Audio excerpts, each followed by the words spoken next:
Hello everyone, welcome back to the Unix programming online lectures. I am Professor Bharti Kale. So today we will discuss about the Unix basic files, how the files has been organized in the Unix operating system, how we are going to refer a single file in the Unix operating system. These all things today we will discuss. First, Unix file organization. All files in the Unix are related to one another. The file system in the Unix, it is a collection of all of these related files. It might be an ordinary file, directory file, or the device files. These are the three different types of files which I have already seen. These all files has been organized in a hierarchical structure, or you can say that inverted tree structures, as we can see in the diagram. The implicit feature of every Unix file system is that there is a top which serves as a reference point for all files. This top, it has been indicated by the forward slash, and even we are going to call that one as a root file, which has been represented by a front slash. Root is actually a directory. Actually, it is a directory. It is conceptually different from the user ID root, which has been used by the system administrator to log in. Don't get confused between this root file and the user ID root there. This is the main or the top file of your Unix file system.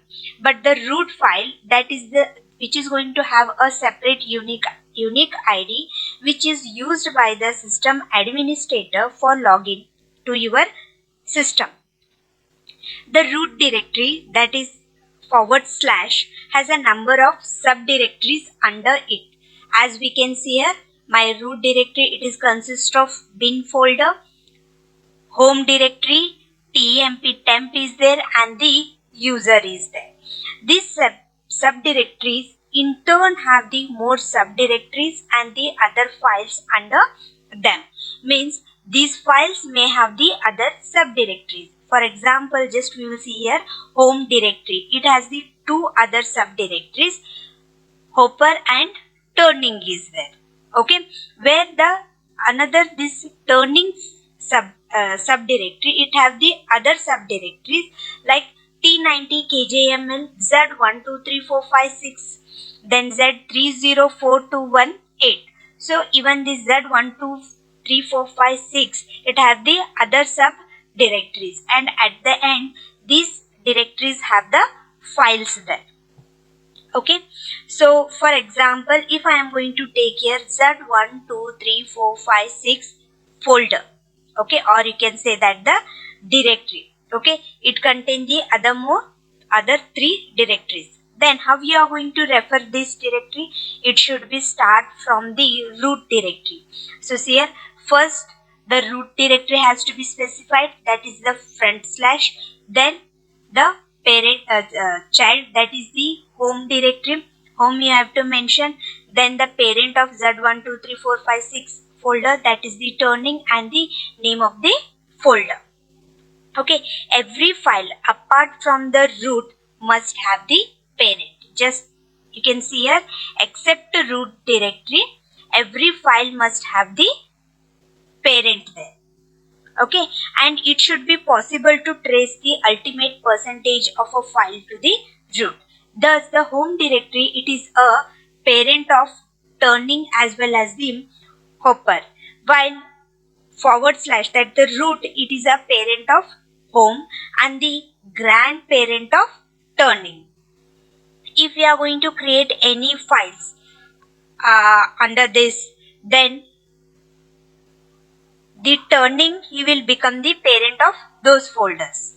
Okay, and even it is also obvious that in this point, in this, the parent child relationship will be maintained. The parent is always directory. Just here the parents which we have seen here, these must be a directories here. Okay, then if I want to refer a file with the name report. So how I have to refer? First I have go to the root folder. Okay. Then I have to come for, just I will change the color. We can see it. So I want to refer the report folder there. Okay. So how I have to specify here? First I have to visit the root folder, then the child of that home, then turning is there, correct? Then Z12345 6 is there, then docs will be there, and then report. So I have to follow this path for reaching the file called report there. Okay. Then next we will see about the absolute path and the relative path. What do you mean by path? A path, it is a unique location to a file or the folder in the Unix file operating system. Okay, so it is a path. As we have seen previously, it is a path from root directory to that particular file. So this has been called as the path. Okay, so there are two types of paths are there, absolute path and the relative path. What do you mean by absolute path? An absolute path is the first character in the if the first character of the path name is forward slash or the front slash, the file's location must be determined with respect to the forward slash. Such path names are called as the absolute path. Means the path name of that particular file, if it will start with the root directory or the front slash, then we are going to say that path as the absolute path. Here we can see that an absolute path, it is defined as specifying the location of the file or the directory from root to the directory, from root to that particular directory. Even you can say that absolute path is a complete path from start of actual file from root to the that directory. Then how we are going to write the absolute path name? Just remember, the absolute path name always it should start from the root directory. And how we are representing our root directory here? With the forward slash. Okay. Then write the slash after every directory name. Last one will be the optional. Means at the end there is no need to write any forward slash. For example, just here cat is a command which will be used to display the contents of any file. So directly what I have written, cat and abc I have written. Sorry, just I will change it. Ink color I will make it to yellow. Okay, so here cat and the abc.sql I have written. The same command can be written as cat slash home slash kt and the abc. Just we will see that one. Okay. First I will check which all folders are present in the current directory. See, these all files are there. Okay, login.sql is there. The first command is cat login.sql is there. This path name will be used only when that login.sql file is present in your current working directory. Even I can use the another one. What is that? Slash home slash user slash login.sql. Okay, see here, even it has been present in this folder. So this is regarding the absolute path or absolute path name. Then next is relative path name. Relative path, it is defined as a path related to the present working directory. It has been defined as the present working directory. The path name which does not begin with the front slash, that is called as the relative path name. That is called as the relative path name. Okay, it starts at our current working directory, and it will never start with the front slash. Just see one example here. If you are looking for the photos, that is the photo directory. Photo directory or the folder is there, then the absolute path for it will be provided as, say, forward slash home page, home, then you have to go to Jono, and then you have to go to photos. But if I am going if I want to refer the relative path, but assuming that we are already present in the zone, so then directly the relative path will be written as photos. Okay, so this is regarding the relative path. Okay, then Unix will offers a shortcut in the relative path name, which are going to uses either the current or the parent directory as reference and specific the path relative to it. A relative path name uses one of these cryptical symbols, that is the dot and the two dots are there. A single dot and the two dots are there. A single dot, this is going to represent the current directory, where the double dot, or you can say the two dots, these are going to represent the parent directory. Just we'll check here.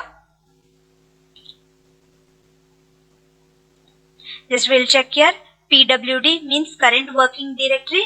Now I am in home slash kt slash abc. I am in this folder. Okay. Just I am going to type cd dot dot. This is going to represent the parent directory. Okay. Currently I am in this folder. So if I am going to say that cd dot dot, then I am going to check in which directory currently I am present. So here slash home slash kt is there. Okay. One important note here. Now forward front slash, when used with the dot dot, it has a different meaning. Instead of moving down one level, it is going to move the one level up there. Okay. See, PWD, home, KT and ABC is there. So here I am going to type cd dot dot slash dot dot is there. Okay. So PWD, see home. Directly I have moved from ABC to the home, means up level. One, it is going to move one level up there if I am going to use that. So we will see that thing here. Okay. Just I want to check where I am. PWD is there. So I am in the home. Just I want to enter into the slash home slash user. Then PROGS is there. Then yes, script. I am going to enter into the script. Just check it is PWD. Okay. Now I am in the script folder. Okay. Just I will type cd dot. Okay. See PWD same, because it's going to work on the files there. Then cd dot dot. Okay. Now PWD is there. So see here, initially I was in the script folder. Now one level up, the parent to the script will be the PROGS directory. So I am moving to that directory there. Okay. Then next I am going to use the cd dot dot slash cd. Currently where I am? Now I am in home slash user slash PROGS. Okay. Then I am going to say that PWD. So see here, the one level up.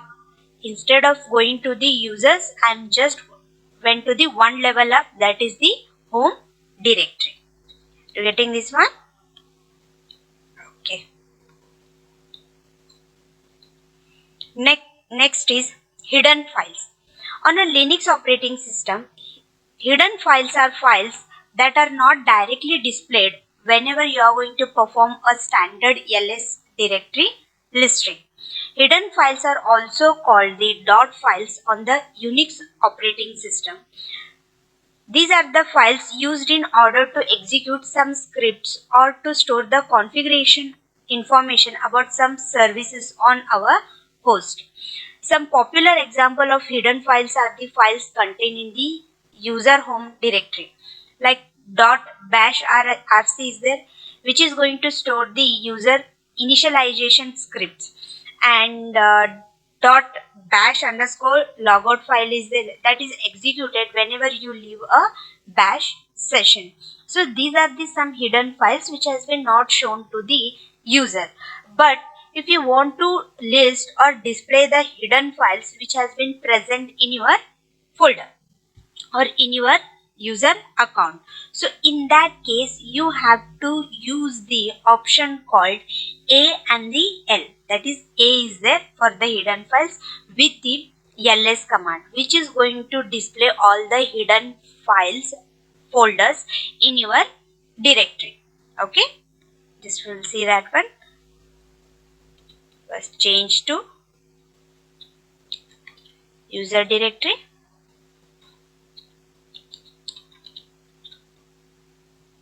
Okay, just follow ls, A and L is there. So these are the hidden files. Hidden files, always it will start with the dot files. Okay.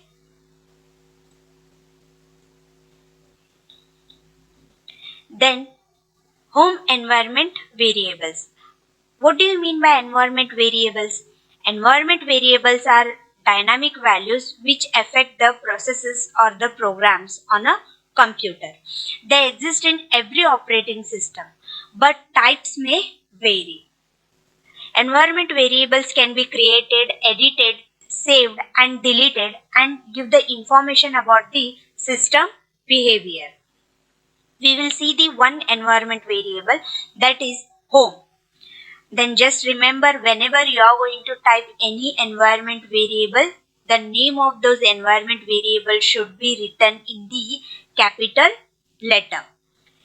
When you log into the system, Unix will automatically place you in a directory that is called as the home directory, which is going to indicate the home directory of the current user, or you can say that the default path to the user's home directory. Okay, so to know the current home directory of user, just you have to display the home directory environment variable. Then how to display it? With the help of echo command there. Okay, just we will see that one. First let me clear this. Okay, so I want to see the home directory. So HOME, I should write in the capital letter. See here, my home directory is /home/user is there. Okay.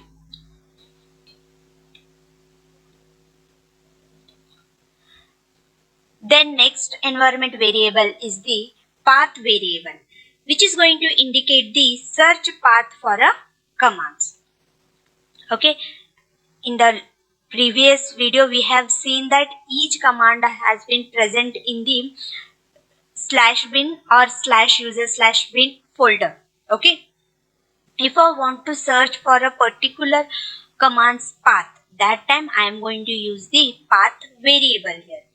So it is a colon separated list of directories in which the shell is going to search for the commands, and from that path, that file will be accessed and it will be get executed. Whenever you enter a command on the terminal, the shell will look for the command in the different directories which has been mentioned in the path variable. So in the path variable, the path of that command has been mentioned. So from there, the shell is going to take that location and it will search for that particular location. If a command is found, it will be get executed. Otherwise, it is going to return with an error, command not found. So next is the path variable is normally included in the current directory also. So if I am going to say that echo path, it is going to say that /bin/ my program is there. So We will see that one. Echo. What is my path? So see, this is my path here. Okay, this is my complete path. So in this file, currently I am working. Okay, then even it is possible for user to manipulate the path variable. Means even it is possible for the user to set the path variable. Okay, so what I will do, echo path, I will check my current path value, that is /bin is there. Then what I will do, $path is equal to, means I am setting the value $path colon opt/bin. Okay, then whenever I will execute, the path value will be the what, for front line, and the bin is there. Here this one will be the replaced with the bin, and this new path it will be set to the path environment variable. Got it? So in this video lecture, what all things we have seen? First, we have seen the Unix file organization, how the files has been organized. It will be organized in the form of trees there. There will be a root tree, and under that root tree there will be a subdirectories, and those subdirectories may contain the other subdirectories. And then we have seen how the each file will be get accessed by using the relative path and by using the absolute path there. Okay. Then even we have seen how to display the hidden files. Then we have seen the environment variables, two environment variables we have seen, home environment variable and the path environment variable. Okay. Thank you.